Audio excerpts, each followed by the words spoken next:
Again, the goal scorer for MLGC.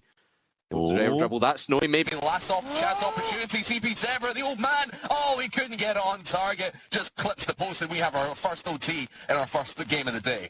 Indeed, straight off the back, a close court four contest. Sorry, there is the backboard bounces. Dangerous, it's dangerous again. And somehow Pirates XD are not going to convert again. We can look back after this game and wonder how.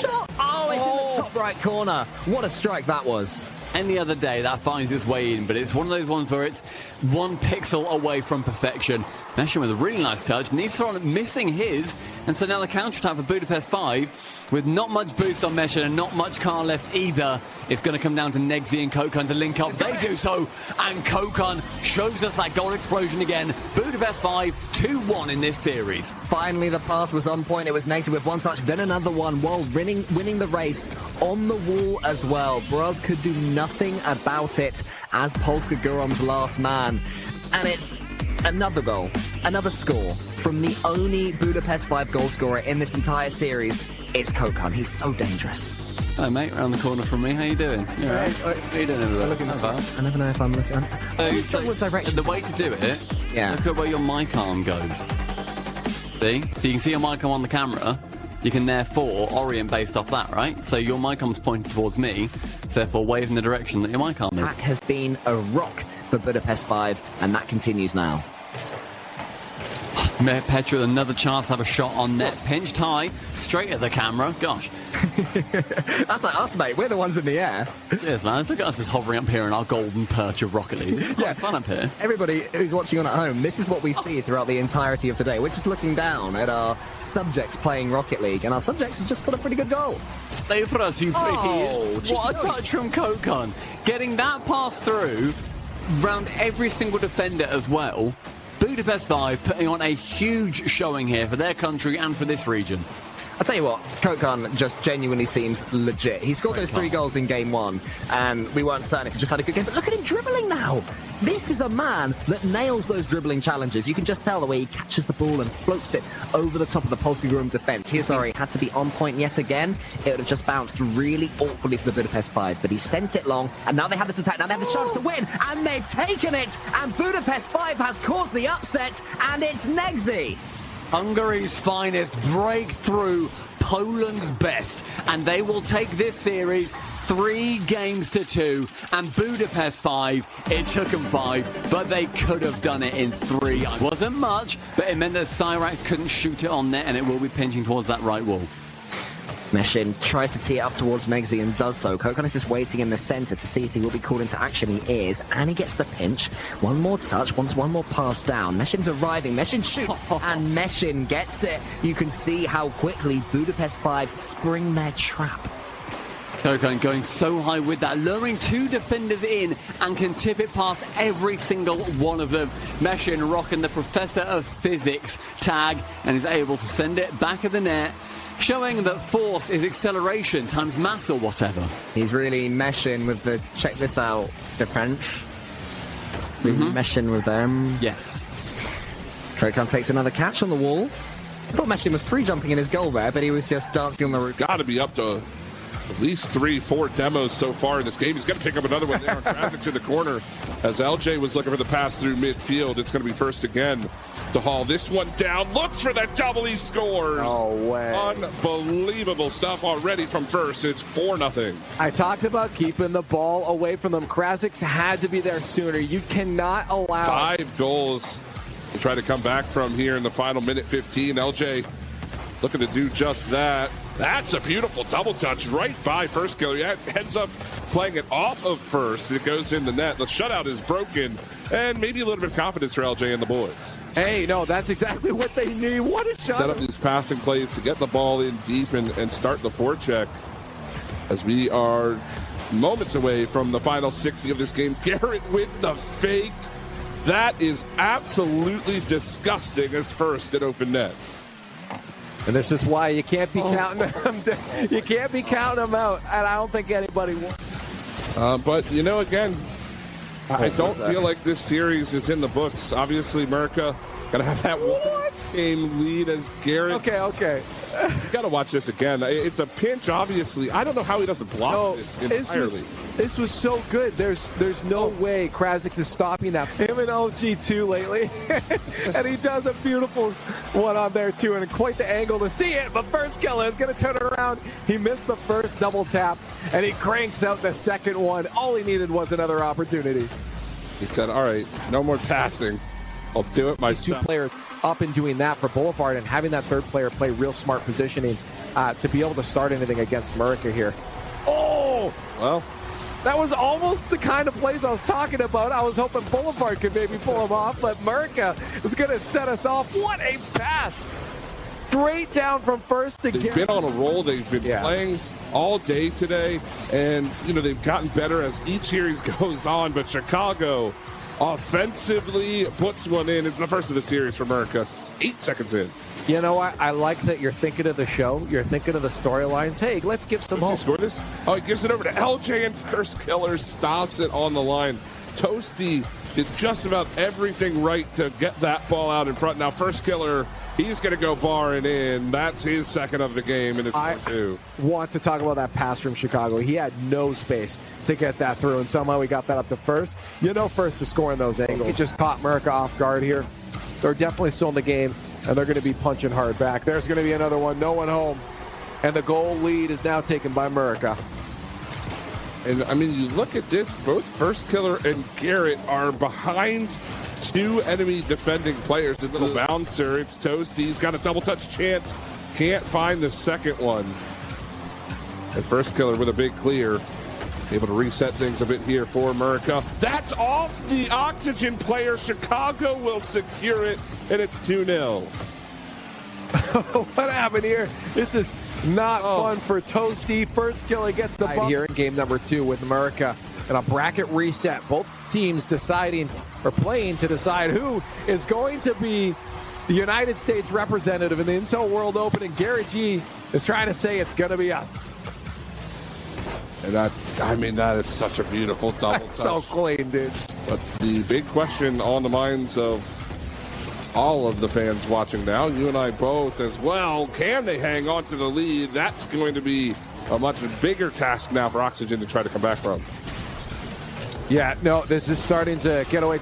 Two goals in 30 seconds. Face, but no player from either team out there to pick up the ball. The Scrub again allowed to take this ball. Express patiently waiting is going to pay off, but Banana Head continuing to pin them in as we're down under 2 minutes left. Now he's looking for the double again, but you have to say we saw it similar in game 1, right? Space 1, they only need that one chance, no matter how much pressure they come under, but if they crack under it, Brain Chasers are going to strike again. And it just feels like these shots from Brain Chasers and these goals come out of completely nowhere. Space 1 had all the possession, and all of a sudden Super Lucky pings it to the wall, and Scrub able to follow it up. 1-0 in favor of Brain Chasers, and they have kept it close. Like I said earlier, when you have a feeling that you're getting outmatched by a team, you keep it close, you keep it under control, and they have kept themselves cool, calm, and collected here as Express again cannot find the target, and Torsos will be denied by Super Lucky. Minute and a half to go, Tylak, so it's all for Space 1 to do.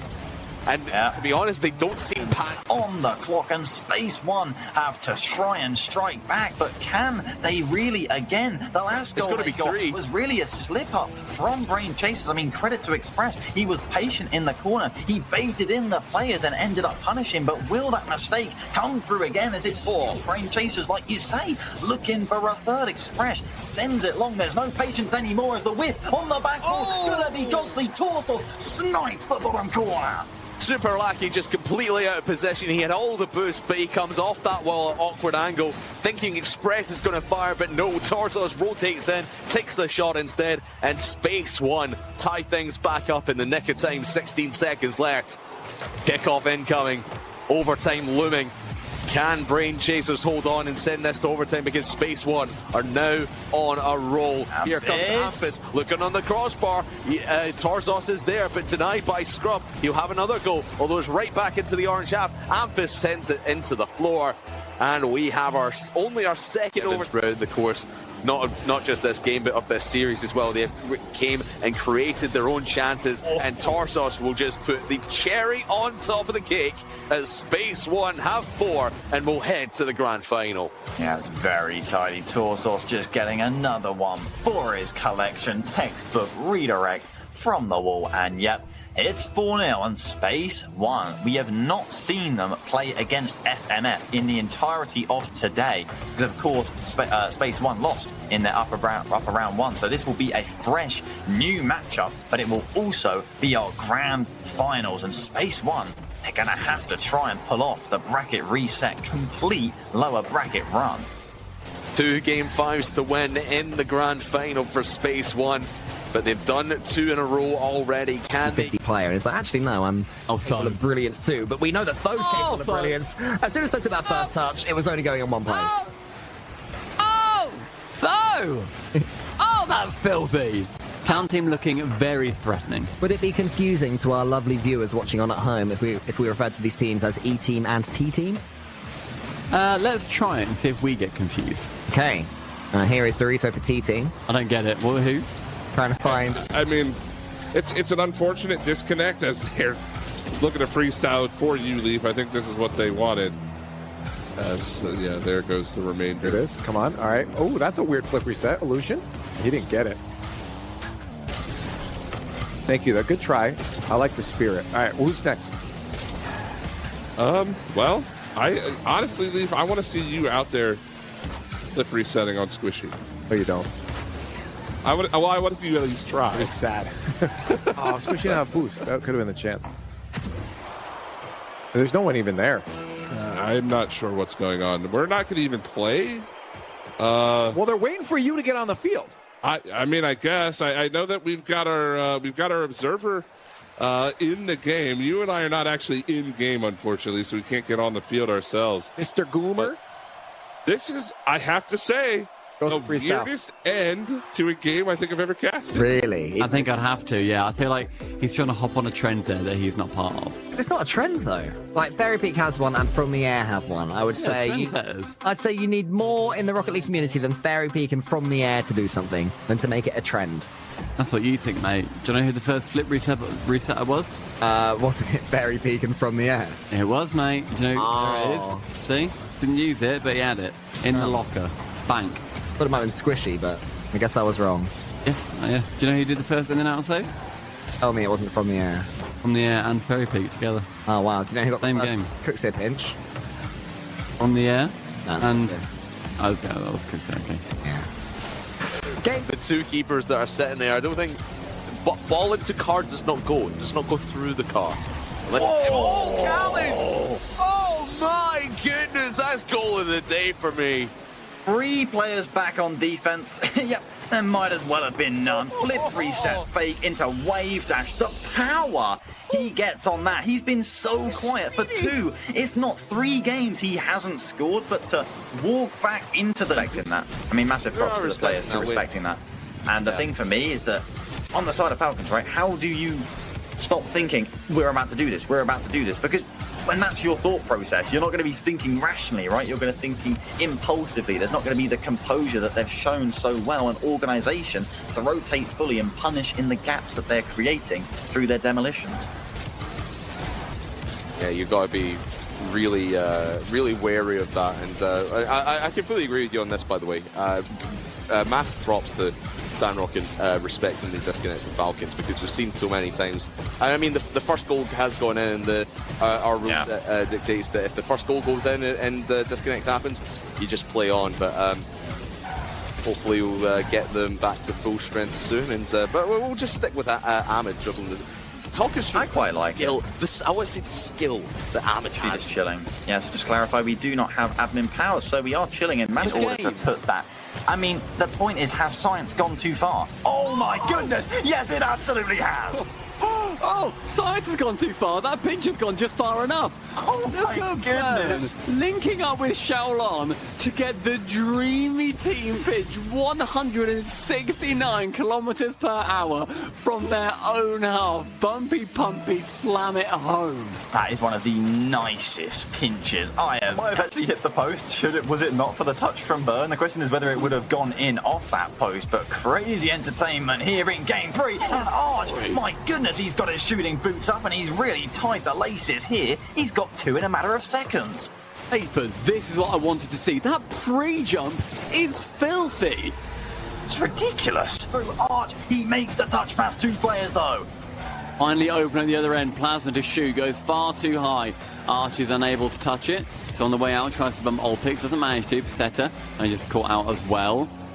But look at this offensive positioning from Zapers. They want to just try and knock the wind and the stopping out of everyone from 1 to 2. Xiaolon sniping bottom right, scoring the hat trick and potentially saving his team. The pass from Olpix and the worm burner from Xiaolon. That's such satisfying placement as 2 goalkeepers pre-jumping could not keep that shot out. A hat trick hero here in game 5. It's 3-3 and next goal wins it. Xiaolon has been not without errors, but finally turning up in this final match as Olpix sends it central He's again. going to double the lead. He's going to hit the post, and nearly Olpix will get that dunk, but realise big clear to avoid him here into the final 10 seconds. It's another succulent pass from Maru, just picking out. Realise the shot wasn't direct enough though, and maybe we'll have a direct counter attack. That's going to come off the backboard, but it's going to be put down. But for how long the shot is direct? It's going to find the top shelf on 0 seconds from Burn. How on earth has he secured that?